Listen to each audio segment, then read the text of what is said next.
శేషు గారు ఫార్ములా ఈ car రేసింగ్లో ED విచారణకు హాజరు కావాలని చెప్పేసి ఈ కేసులో ఆరోపణలు ఎదుర్కొంటున్న senior IAS Arvind Kumar, HMD మాజీ chief engineer BL Reddy garu మరియు మాజీ మంత్రి కేటీఆర్కి ఈడీ నోటీసులు పంపింది. మరి ఈ ఫార్ములా E1 రేస్ కేసింగ్ వ్యవహారంపై ఏసీబీ నమోదు చేసిన కేసును కొట్టివేయాలంటూ మాజీ మంత్రి కేటీఆర్ దాఖలు చేసిన క్యాష్ పిటిషన్పై హైకోర్టులో విచారణ జరిగింది. మరోపక్క ఈడీ విచారణ పిలుస్తున్న వార్తల నేపథ్యంలో ఈ విషయంపై మీరు ఎలా స్పందిస్తారు? జై స్వరాజ్ వరల్డ్ టీవీకి స్వాగతం. తెలంగాణ రాష్ట్రంలో కాంగ్రెస్ ప్రభుత్వం అధికారంలోకి వచ్చిన తరువాత గత ప్రభుత్వం తీసుకున్నటువంటి అనేక నిర్ణయాలపై, అనేక వివాదాస్పదమైనటువంటి నిర్ణయాలపై, ఆరోపణలు ఉన్నటువంటి నిర్ణయాలపై, అవినీతి అక్రమాలు జరిగాయనేటటువంటి ఆరోపణలు ఉన్నటువంటి నిర్ణయాలపైన రేవంత్ రెడ్డి నేతృత్వంలోని కాంగ్రెస్ ప్రభుత్వం విచారణలకు ఆదేశిస్తుంది. అది కాళేశ్వరం పైన ఇప్పటికే జ్యుడిషియల్ ఎంక్వైరీ నడుస్తుంది.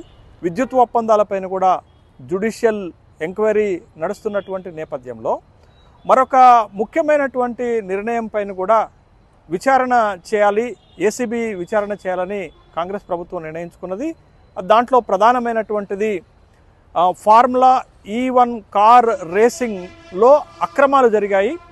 హెచ్ఎండిఏ నుండి విదేశీ సంస్థలకి 55 కోట్ల రూపాయలు నిబంధనలకు వ్యతిరేకంగా చెల్లింపులు జరిగాయనేటటువంటి ఆరోపణలతోటి ఏసీబీ ఇప్పటికే విచారణ చేపట్టింది.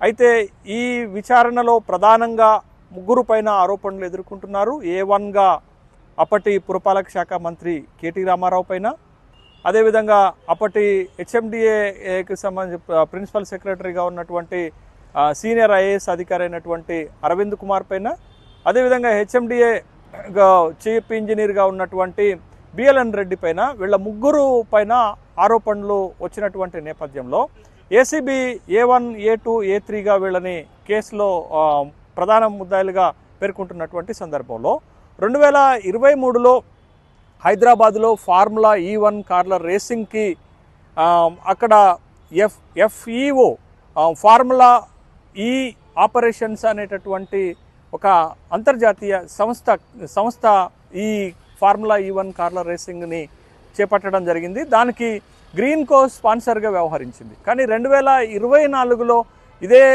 ఫార్ములా E1 కార్ల రేసింగ్కి గ్రీన్ కో అనేటటువంటి స్పాన్సర్షిప్ సంస్థ తప్పుకోవటం వల్ల FEOకి ఒప్పందం చేసుకోవటానికి తాత్కాలిక స్పాన్సర్షిప్గా హెచ్ఎండిఏ వ్యవహరించటం, హెచ్ఎండిఏ నుండి రెండోసారి 2024 ఫిబ్రవరిలో ఫార్ములా E1 కార్ల రేసింగ్ నిర్వహణ కోసం 55 కోట్ల రూపాయలు చెల్లింపు చేశారు.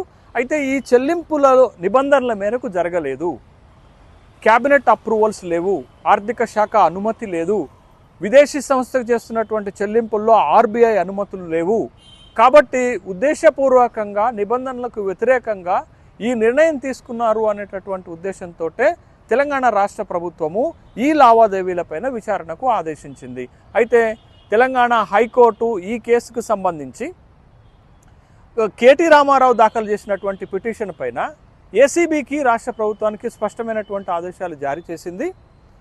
తుది తీర్పు వెలువడే వరకు కేటీ రామారావు గారిని ఈ కేసులో అరెస్ట్ చేయడానికి వీలు లేదు అనేటటువంటి తీర్పునివ్వటం జరిగింది. కానీ ఏసీబీ సంస్థకి ఫార్ములా E1 కార్ల రేసింగ్ పైన జరిగిన అక్రమాలపైన, ఆరోపణలపైన విచారణ చేసుకోవటానికి కూడా కోర్టు అనుమతి ఇచ్చినటువంటి సందర్భం ఒకవైపు అయితే, మరొక వైపు ఇక్కడ మనీ లాండరింగ్ జరిగింది, 55 కోట్ల రూపాయల మనీ లాండరింగ్ విదేశీ సంస్థలకు చేశారనేటటువంటి ఆరోపణలతోటి ఈడీ కూడా ఈ ముగ్గురిని, ఏదైతే ఈ ఫార్ములా E1 కార్ల రేసింగ్లో ఆరోపణలు ఎదుర్కొంటున్నటువంటి కేటీ రామారావుని, ఐఏఎస్ అరవింద్ కుమార్ని, తర్వాత ఇంజనీర్ బిఎల్ఎన్ రెడ్డిని విచారణకు హాజరు కావాలని ఈడీ కూడా ఆదేశాలు. జనవరి 7 నాడు కేటీ రామారావు గారు కూడా హాజరయ్యేటటువంటి అవకాశాలు లేవు అనేటటువంటి అభిప్రాయాలు వ్యక్తమవుతున్నాయి. తనకు కూడా సమయం కావాలని కోరేటటువంటి అవకాశాలు ఉన్నాయి. ఇప్పటికే తెలంగాణ హైకోర్టు చాలా స్పష్టమైనటువంటి ఆదేశాలు జారీ చేసింది. ఈ కేసులో కేటీ రామారావు గారిని తుది తీర్పు వెలువడే వరకు అరెస్ట్ చేయడానికి వీలు లేదు అనేటటువంటి ఇచ్చారు. తనని ఏసీబీకి ఈ కేసు పైన, ఈ ఆరోపణలపైన విచారణ చేసుకోవడానికి అనుమతి ఇచ్చిన నేపథ్యంలో ఈడీ సమయం ఇస్తుందా, ఈడీ ఎలాంటి విచారణ చేయబోతుంది, భవిష్యత్తులో ఈడీ తీసుకునేటటువంటి చర్యలు ఏంటి అనేటటువంటి అంశాలపైనే రాష్ట్ర వ్యాప్తంగా చర్చ జరుగుతుంది. బీఆర్ఎస్ పార్టీ ఇది పొలిటికల్ మోటివేటెడ్ కేసుగా ఆరోపణలు చేస్తుంటే కాంగ్రెస్ ప్రభుత్వము ఈ ఫార్ములా E1 కార్ల రేసింగ్లో అక్రమాలు జరిగాయి, ప్రభుత్వ నిబంధనలకు వ్యతిరేకంగా ఈ కాంట్రాక్ట్ ఒప్పందాలు చేసుకున్నారు అని ఆరోపణలు చేస్తున్నారు. అయితే ప్రధానంగా దీంట్లో వినిపిస్తున్నటువంటి వాదనలు ఏంటి అనంటే 55 కోట్ల రూపాయల చెల్లింపులు హెచ్ఎండిఏ నుండి ఎఫ్ఈఓకి చేసినటువంటి చెల్లింపులలో కేటీఆర్కి అవినీతికి కేటీఆర్కి వ్యక్తిగతంగా జరిగిన లబ్ధి లేదు కాబట్టి ప్రివెన్షన్ ఆఫ్ కరప్షన్ యాక్ట్స్ వర్తించవు అనేది ఒకటైతే, ప్రివెన్షన్ ఆఫ్ మనీ లాండరింగ్ కూడా ఏమీ జరగలేదు, ఇక్కడ అవినీతికి తావు లేదు అనేటటువంటి ఆరోపణలు అయితే పెద్ద ఎత్తున అవినీతికి తావు లేదు అనేటటువంటి వాదనలు అయితే వినపడుతున్నటువంటి నేపథ్యంలో మరి ప్రభుత్వము ఏ విధంగా ఈ అక్రమాలను ఆరోపణలను నిరూపించగలుగుతుంది, ఏసీబీ ఏ విధంగా ఎంక్వైరీ చేయగలుగుతుంది అనేటటువంటి ప్రశ్నలు తలెత్తుతున్నాయి. ఫార్ములా E1 కార్ల రేసింగ్లో కేటీ రామారావు అవినీతికి పాల్పడకపోయినా కానీ పెట్టినటువంటి కేసులు ప్రివెన్షన్ ఆఫ్ కరప్షన్ అనేటటువంటి కేసులు ఉండటం వల్ల కోర్టులో జడ్జెస్ అడుగుతున్నటువంటి ప్రధానమైనటువంటి ప్రశ్నలకు ప్రభుత్వము కానీ విచారణ సంస్థ కానీ స్పష్టమైనటువంటి సమాధానాలు చెప్పకపోవటం వల్లనే కేటీ రామారావు గారికి జ్యుడిషియల్ కోర్ట్స్ నుంచి రిలాక్సేషన్స్ బెయిల్స్ వచ్చాయి, అరెస్ట్ చేయొద్దు అనేటటువంటి ఆదేశాలు వచ్చాయనేటటువంటి అభిప్రాయం వ్యక్తమవుతుంది. ఏది ఏమైనప్పటికీ కూడా ఇట్లాంటి మేము హైదరాబాద్ బ్రాండ్ ఇమేజ్ని పెంచడానికే ఇట్లాంటి కార్యక్రమాలు చేపట్టామని బీఆర్ఎస్ పార్టీ కేటీ రామారావు గారు చెప్తుంటే, ఇట్లాంటి కార్యక్రమాలలో అవినీతికి పాల్పడ్డారు, ప్రభుత్వ నిబంధనలను ఉల్లంఘించారు అనేటటువంటి ఆరోపణలు ప్రభుత్వం చేస్తుంది. ఏది ఏమైనప్పటికీ కూడా ప్రజలు నిష్పక్షపాతమైనటువంటి విచారణను కోరుకుంటున్నారు. పొలిటికల్ మోటివేషన్తో కాకుండా నిజంగా ఇట్లాంటి కార్యక్రమాలపైన అవినీతి జరిగి ఉంటే ఆ అవినీతికి జరిగినటువంటివి నిబంధనల ఉల్లంఘన పైన ఏసీబీ లాంటి దర్యాప్తు సంస్థలు నిష్పక్షపాతంగా చేయాలి. ఒకవేళ ఈ కేసులలో ఈ ఫార్ములా E1 కార్ల రేసింగ్లో కనుక అవినీతి జరిగి ఉంటే ఎంతటి పెద్దవాళ్ళైనా శిక్షించాల్సినటువంటి బాధ్యత కూడా ప్రభుత్వం పైన న్యాయస్థానాలపైన ఉంటుంది.